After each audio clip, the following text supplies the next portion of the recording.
Dicas e curiosidades, é só no Dicas com Caqui. Matemática e física, bem explicadinhos. Chega de dificuldade, vem aprender aqui. Dicas e curiosidades, é só no Dicas com Caqui. Está começando mais um Dicas com Caqui. Conforme prometido, nós vamos começar uma série de vídeos revendo alguns tópicos essenciais para concursos. E a gente vai começar com a lógica. Eu tinha falado na chamada sobre o peso filosófico que a lógica proposicional ele traz em relação à matemática, porque geralmente você vê RLM, raciocínio lógico matemático. E quando você estuda raciocínio lógico matemático, você estuda o raciocínio voltado para a matemática. A lógica proposicional, ela tem muito a ver com a linguística. Isso por quê? Porque filosoficamente a palavra lógica, ela pode denotar tanto um conjunto de regras racionais para a obtenção de um conhecimento, quanto a área da filosofia que estuda a validade formal das proposições linguísticas e matemática. Desde que existe racionalidade, a lógica existe. Aristóteles, o filósofo grego, foi quem criou a lógica, na verdade. Então, essa ideia filosófica da lógica, ela tem a sua subdivisão. A lógica proposicional, inclusive, é a base da lógica, digamos, ela é a estrutura mais fácil de você compreender. Ela tem muito a ver com a linguística. Por quê? Porque ela tem orações, né? Como orações você tem os termos essenciais da oração como sujeito, predicado, você tem que ter um verbo, porque a estrutura de definição do que é proposição, ela exige isso. Agora, quando você fala no raciocínio lógico matemático, aí você vai para a lógica de programação. Na matemática você tem a teoria dos conjuntos, teoria das probabilidades. Aí você tem na lógica de programação, você tem a programação em C, ou C++, C++, a Python, a CSS, o HTML, que são linguagens de programação, que contém dentro do seu bojo elementos de lógicas de programação, que aí você entra a parte matemática. Quer dizer, a partícula i, ou, a negação não, que você usa na lógica proposicional, que você usa na teoria dos conjuntos, que você usa na teoria das probabilidades, e que você usa na língua portuguesa com o mesmo efeito, na linguagem de programação você tem o AND, o OR, NOT, que são expressões que quando você coloca na linha de programação que você está trabalhando, dependendo da linguagem que você está utilizando, ela vai proporcionar aquela linha, com aquele conectivo que você está usando, ele vai proporcionar um comportamento para quem está visualizando o resultado final do que você programa, certo? Então, isso que eu estou colocando para vocês aqui é que nem sempre quando você fala em lógica proposicional você está se referindo à matemática. Tem muita gente que questiona, eu vou trabalhar em tal função, vou fazer o concurso para trabalhar em tal função, o que tem a ver estudar lógica proposicional? É porque a lógica, ela, como sendo um conjunto voltado para o raciocínio, às vezes em determinada situação que surge na sua função, você precisa ter um jogo de cintura para encontrar uma situação. E esse jogo de cintura que a gente chama é o insight. Então você tem que ter uma ideia para resolver aquela situação em cima da hora. é aquela luzinha que aparece num personagem de desenho animado. Então, para que você tenha esse insight, é necessário que você tenha um raciocínio apurado, e você consegue esse raciocínio apurado filosofando e na prática através de uma lógica, seja ela proposicional ou matemática, ok? Então, nesse caso, a proposição lógica ela é definida como toda oração que declare algo, ou seja, tem que ser uma oração declarativa, podendo ser valorada como verdadeira ou falsa, sem casos em que ela se encaixe nas duas opções. Dessa maneira, a frase deverá ter um sujeito e um predicado para que o candidato compreenda. Então, aqui vai uma dica. Para você compreender uma lógica proposicional, para você analisar num concurso uma lógica, uma proposição lógica, é interessante que você revise bem aquela parte dos termos essenciais de uma oração, porque você vai precisar ter conhecimento do que é sujeito, do que é predicado, predicativo do sujeito, verbos de ligação, etc. Então, muita coisa da estrutura linguística você vai precisar para que você consiga entender a lógica que a questão está querendo puxar de ti. É muito mais voltado para essa parte que nós estamos estudando aqui, ela é muito mais voltada para parte de linguística, parte de língua portuguesa, do que propriamente de matemática. Então, se é proposto para você a análise de uma proposição, para você identificar se aquela proposição é ou não como tal, então é necessário que você tenha esse conhecimento dos termos essenciais de uma oração para que você possa defini-la como sendo proposição ou não. Como exemplo, nós poderíamos colocar a Fortaleza é a capital do Ceará. Note que aqui eu só tenho como resposta verdadeiro ou falso. 3 é um número par, quer dizer, quando eu declaro isso, eu só tenho duas opções, ou é verdadeiro ou é falso. 5 mais 5 igual a 11, também isso aqui é uma sentença, eu estou declarando isso. Então, para isso, eu só tenho ou é verdadeiro ou é falso. Agora, vejam bem, as sentenças exclamativas, interrogativas, imperativas e abertas não são proposições. Então, quando você se admira de algo, a frase ela termina com um ponto de exclamação. Quando você pergunta algo, termina com um ponto de interrogação.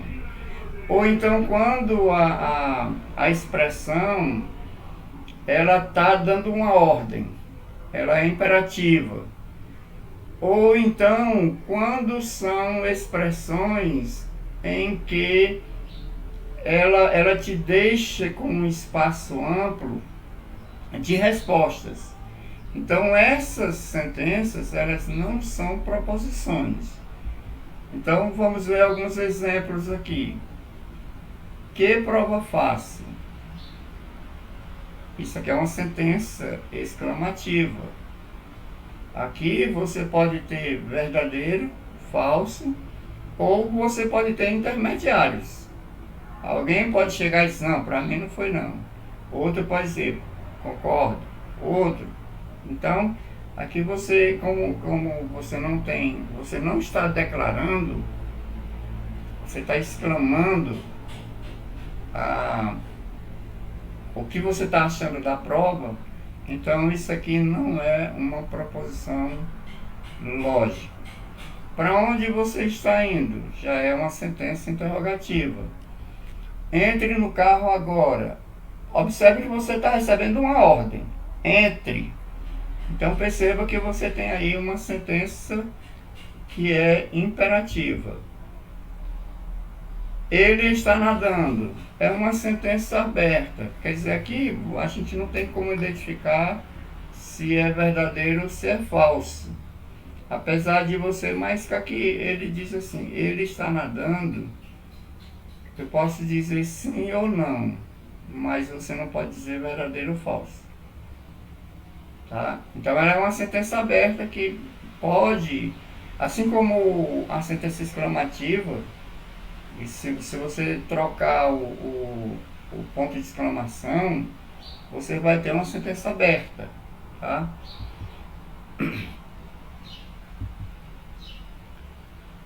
Então são proposições. 9 é diferente de 5, 7 é maior que 3, 2 é um número inteiro. Então você tem aqui o 3 é divisor de 11, na matemática a gente coloca esse 3 divisor de 11, ele é essa barrazinha, 3 divide 11. Olha, 9 é diferente de 5, isso é verdadeiro. 7 é maior que 3, isso é verdadeiro. 2 é um número inteiro, é verdadeiro. 3 é divisor de 11, é falso, porque o 11 é um número primo, ele só tem como divisor o 1 e ele mesmo. Então ele não tem mais nenhum outro divisor. 4 vezes 5 é igual a 20. Então isso aí também é verdadeiro. Então, dessas proposições todas são verdadeiras, exceto a letra D, que eu já expliquei, porque o 3 ele não pode ser divisor do 11, porque o 11 ele é um número primo, ele só tem como divisor o 1 e ele mesmo. As proposições, elas possuem princípios que as dominam. Então, para ela ser proposição, ela tem que seguir 3 princípios básicos. O primeiro é o princípio da identidade. Uma proposição verdadeira será sempre verdadeira e uma proposição falsa será sempre falsa. Esse princípio da identidade, na matemática, você diz assim: se A é igual a B, então B é igual a A. Isso é um chamado princípio da identidade.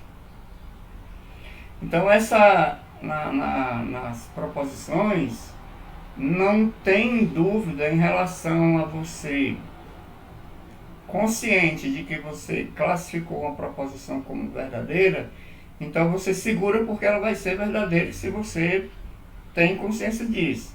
Se você classificou como falsa, então ela vai ser sempre falsa. Por exemplo, quando eu digo 3 é divisor de 11 e eu digo que ela é falsa e acabou-se. 9 é diferente de 5, eu classifiquei como verdadeira. Então ela é verdadeira e acabou-se. Não vai haver argumento para que alguém chegue para mim e diz, não, isso aqui é falso.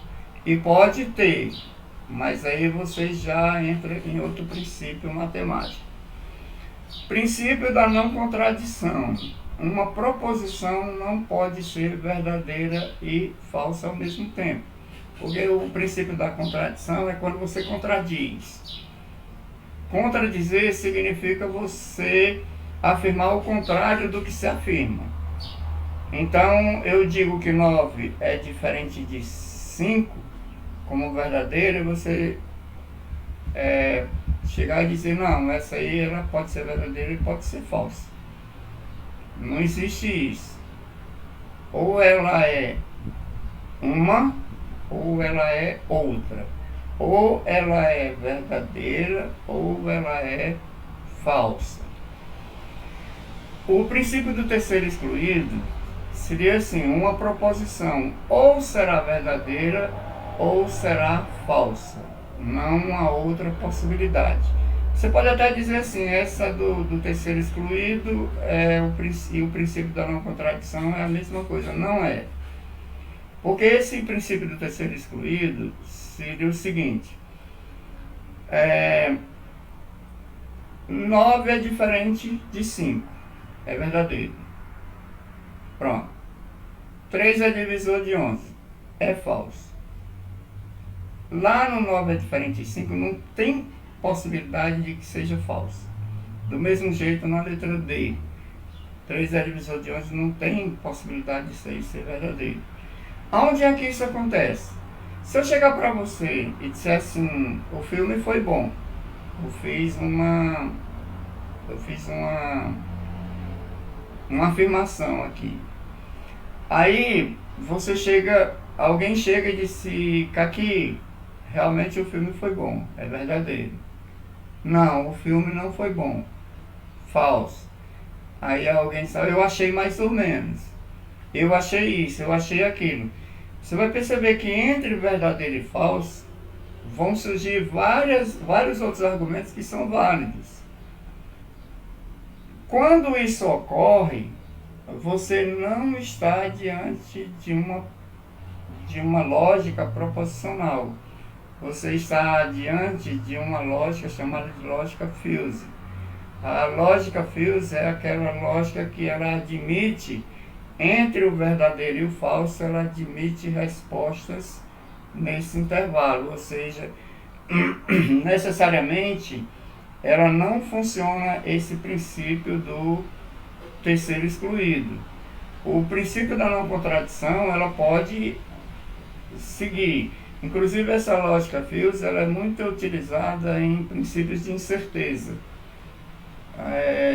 Vamos supor que você tem uma situação em que você está, digamos aqui em Rússia, você está fazendo a Secretaria de Saúde, descobriu que numa determinada faixa etária está acontecendo uma situação de saúde que ela pediu para que os técnicos eles tentassem estabelecer um padrão para isso, para que há 10 anos, se isso se repetisse, o município estivesse preparado. Então, para isso, se os técnicos que utilizarem dessas informações, eles tiverem conhecimento, eles vão usar a lógica fuse para fazer essa previsão para daqui a 10 anos. Então, é um tipo de lógica também muito interessante. As proposições, elas se classificam em proposições simples e proposições compostas. Proposição simples é formada por apenas uma proposição e tem apenas os valores lógicos verdadeiro e falso. Por exemplo, o cachorro é um mamífero. Então isso aqui é quando você tem um verbo só, então você vai perceber que essa estrutura ela é uma proposição simples. Já a proposição composta, elas são formadas por duas ou mais proposições simples, que são ligadas através de conectivos lógicos, como e ou, por exemplo. Isso aqui, inclusive, vocês que já terminaram o ensino médio, vocês viram muito isso na teoria das probabilidades em matemática e em genética, na biologia, quando eram propostas questões para vocês, em que ele colocava dois eventos ligados pelo conectivo I ou pelo conectivo OU. Na probabilidade, quando você tem dois eventos ligados pelo conectivo I, você tem uma multiplicação de probabilidades.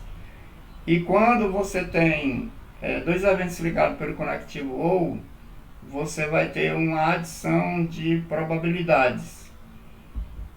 A teoria dos conjuntos também trabalha com isso. Percebam que nós temos aqui uma proposição composta. Irei para a escola e ao teatro. Observe que não há necessidade de você repetir o verbo, né? Fica subtendido. Quando você for analisar, você vai analisar a ligação do conectivo I e a necessidade ou não da repetição do verbo vai depender da estrutura frasal que você tem. Proposições simples. Irei para a escola. Proposição simples 2. Irei ao teatro. Então você vê que você tem as duas proposições. Ou seja, a proposição composta ela é formada por duas ou por mais proposições simples ligadas por conectivos. Irei para a escola e ao teatro. Por causa dos conectivos, conseguimos dar um valor lógico para a expressão. As proposições compostas, elas têm mais combinações de valores lógicos, pois dependerá da quantidade de proposições simples que a compõem. Então, esses valores lógicos, eles vão fazer ligação entre proposições simples. Então, essas combinações de valores, ou essa quantidade de valores, vai depender da quantidade de proposição simples que essa proposição ela compõe. É tanto que quando você pega questões de concursos, às vezes você tem várias proposições simples formando uma composta. Para atribuirmos os valores lógicos de proposição composta, devemos construir uma tabela verdade. Então, esse ou, se, então, se, somente se, a negação, tudo isso aí a gente vai ver que vai ser o nosso próximo assunto, como tabela verdade, tá? Então, as tabelas verdade, eu vou construí-las para vocês, a validade delas, e a gente vai fazer a associação dessa tabela verdade com alguns aspectos, por exemplo, da física. Vamos agora a alguns exercícios. Das 5 frases abaixo, 4 delas não são proposições. Então, essa aí é uma questão do CESP, né, que é da Universidade de Brasília. E nós temos aqui o seguinte: que belo dia. Vejam que termina com um ponto de exclamação. Então, você tem aqui uma frase exclamativa. Então, ela não é uma proposição. Um excelente livro de raciocínio lógico. Ela também não é uma frase afirmativa. Observe que você não tem um verbo nela. Um excelente livro de raciocínio lógico. Então, nesse caso, ela não é uma proposição. O jogo terminou empatado, ela é interrogativa, né? Então, se ela é interrogativa, ela não é proposição. João é professor de matemática. Verdade, falso. Então, perceba que você tem o sujeito, você tem o verbo e você tem o predicado. Logo, você tem uma proposição. Escreva uma poesia. Eu tenho um verbo, mas ele está ordenando. Escreva uma poesia. Então, aí você tem uma sentença imperativa. Logo, ela não é uma proposição. Então, nesse caso aí, das 5 frases, apenas a que é a proposição é o item 4. João é professor de matemática. Outra questão do CESP, de 2017. A respeito de proposições lógicas, julgue os itens a seguir. Julgar os itens, essa questão ela foi adaptada, tá? Porque é comum da banca da CESP a questão de julgar as questões, certo? Então, quando ele fala em julgar, significa você analisar e classificar como verdadeiro ou falso ao todo. Aí você tem aqui a sentença: soldado, cumpra suas ordens. É uma proposição simples. O que você vai fazer aqui? Julgar se é certo ou errado. Porque, na verdade, a sentença: soldado, cumpra suas ordens. Você está fazendo o quê? Esse verbo cumprir aí. Esse verbo cumpra, ele está servindo como um verbo de ligação, ou ele está ordenando? Porque se ele está ordenando, Então você tem aí uma oração, uma sentença imperativa. Então, se ela é uma sentença imperativa, ela não é uma proposição simples. Então, essa sentença, soldado cumpra suas obrigações, é uma proposição simples? Não. Então, ela é errada. Tá certo? Ele está afirmando se é uma proposição simples e nós vamos dizer que ela é errada. Porque quando ele diz soldado cumpra, veja que o verbo cumprir aí, ele está sendo dado uma ordem. Então, nesse caso, você tem uma sentença imperativa. Então, a resposta é falso ou errada. Fundatec, Procuradoria-Geral do Estado do Rio Grande do Sul, 2014. Considere as seguintes sentenças. 1. Está chovendo. 2.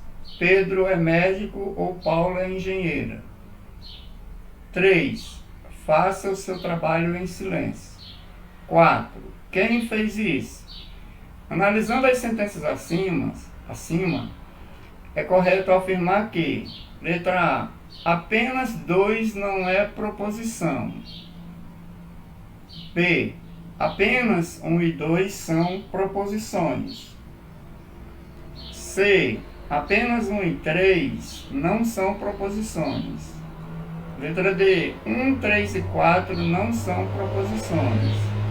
Letra E, 1, 2 e 3 são proposições. Então, nesse caso aí, nós temos, nessa situação aí, está chovendo. Pedro é médico ou Paulo é engenheira. Está chovendo. Eu posso responder como verdadeiro ou como falso. Então, esse 1, ele é uma proposição.